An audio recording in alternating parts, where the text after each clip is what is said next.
హే బలవన్ cinema ఎలా అనిపించింది సుహాస్ గారిది? ఎట్లా పెట్టరా ఎట్లా పెట్టి ఎలా ఉంది హే బలవంత్ సుహాస్ గారి సినిమా? టైటిల్ ఏదో మార్చినట్టున్నారు. హే భగవాన్ బల్వంత్ అన్నారు, భగవానే చూసాము. బల్వంత్ బిజినెస్ అనమాట అది కంప్లీట్గా. సో కామెడీగా ఉంది, full out and out comedy అనిపించింది నాకైతే. ఎక్కడ అంటే అది అనుకుంటే కూడా దాన్ని ఇంకా వల్గర్గా కూడా తీయొచ్చు ఆ సినిమాని.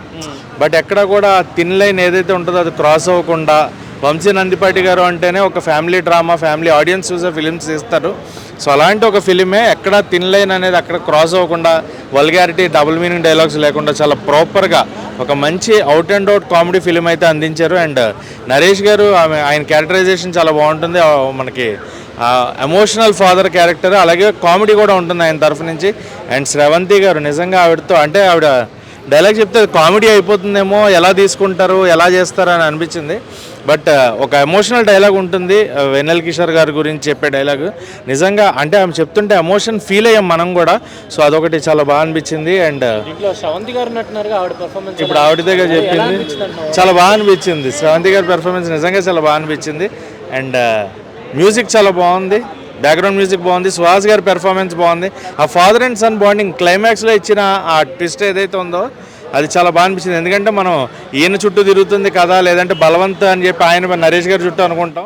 మెయిన్ క్యారెక్టర్ అన్నపూర్ణమ్మ గారు అనమాట. సో ఆవిడ క్యారెక్టర్కి ఇంపార్టెన్స్ ఏంటి అనేది తెలియాలంటే ఖచ్చితంగా అయితే సినిమా చూడండి. అండ్ ఫుల్గా అవుట్ అండ్ అవుట్ నవ్వుకుంటారు, ఎంజాయ్ చేస్తారు. మనం థియేటర్కి వెళ్ళేది ఒక 100 రూపాయలు 150 రూపాయలు ఖర్చు పెట్టుకుని వెళ్ళేది నవ్వుకోవడానికి, ఎంటర్టైన్ అవ్వడానికి. ఎంటర్టైన్మెంట్ అయితే ఖచ్చితంగా హే బలవంత్ సినిమా మీ అందరికీ ఇస్తుంది. సో మిస్ అవ్వకండి, థియేటర్లో చూడండి. సినిమా హే బలవంత్ మూవీ అయితే అసలు ఎక్స్ట్రాడినరీ, మంచి కామెడీ ఎంటర్టైన్మెంట్. అసలు ఫస్ట్ హాఫ్ అంతా ఒక ఎత్తు అయితే, ఇంటర్వెల్ బ్యాంగ్ అయితే చాలా బాగుంటుంది. ఇంటర్వెల్ తర్వాత వామ్మో నరేష్ గారి కామెడీ మాత్రం దూకుడు అని చెప్పి, కూరగాయలు అలా ఎలివేషన్స్ వామ్మో. అలాగే బాలకృష్ణ డైలాగ్ చెప్తా ఉంటే పూనకాలే అసలు తొడగొడుతుంటే వామ్మో. నరేష్ గారికి 2.0 అన్నమాట. అసలు ఎక్కడ తగ్గకుండా నరేష్ గారు బ్యాక్ బోన్గా ఒక హీరోలాగా నిలబడ్డారు. సుహాస్ అయితే ఎక్కడ ల్యాగ్ లేకుండా చాలా నీట్గా చేశాడు. అలాగే శివాని గారు అయితే మళ్ళీ బ్లాక్ బాస్టర్ లిటిల్ ఆర్ట్స్ తర్వాత మళ్ళీ హిట్ కొట్టేసింది. సుహాస్ గారు వస్తారు, హిట్ కొడతాడు, పోతాడు, హిట్ కొడతాడు అనమాట. ఓవరాల్గా మూవీ అయితే చాలా బాగుందండి.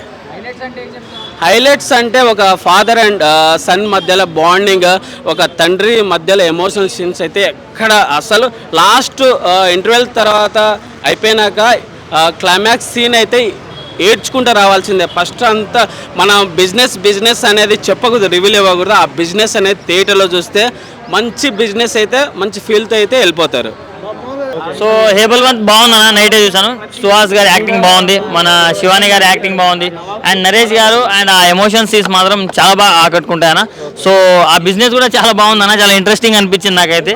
సో ఫ్యామిలీతో వెళ్ళి చూడొచ్చు అన్న. అంటే ఏ రేటెడ్ కామెడీ ఉంటుంది, బట్ ఫ్యామిలీతో చూడొచ్చు అన్న. పెద్దోళ్ళు హే భగవాన్ హే బలవంత్ అన్న, రెండిట్లో కన్ఫ్యూజ్ అవుతున్నా. బట్ బాగుందన్న, సినిమా అయితే బాగుందన్న. హైలైట్ అంటే నాకు కామెడీ అన్న, సుదర్శన్ గారి కామెడీ, నరేష్ గారి కామెడీ అన్న. సుహాస్ గారి యాక్టింగ్ యాజ్ యూజువల్ గా కుమ్మేశాడు, వస్తాడు, హిట్ కొడతాడు, రిపీట్ సేమ్ అదే ప్యాటర్న్ ఫాలో అవుతున్నాడు అన్న. సినిమాలో హైలైట్స్ ఏంటి మీకు కనెక్ట్ అయిన సీన్స్? ఇంటర్వెల్ ట్విస్ట్ కనెక్ట్ అయింది, చాలా బాగా అనిపించింది, చాలా హై ఇచ్చింది నాకు, బాగా నవ్వుకున్నాను. తాత స్టోరీ వెనకాల తిరుగుతుంది ఏమో అవన్నీ మనం ట్విస్ట్లు రివీల్ చేయొద్దు. బట్ సినిమా బాగుంది, వెళ్ళి కడుపుబ్బ నవ్వుకొని కంట్లో నుంచి నీళ్ళు వచ్చేలా ఏడుచుకొని వస్తారు. అంత బాగుంది.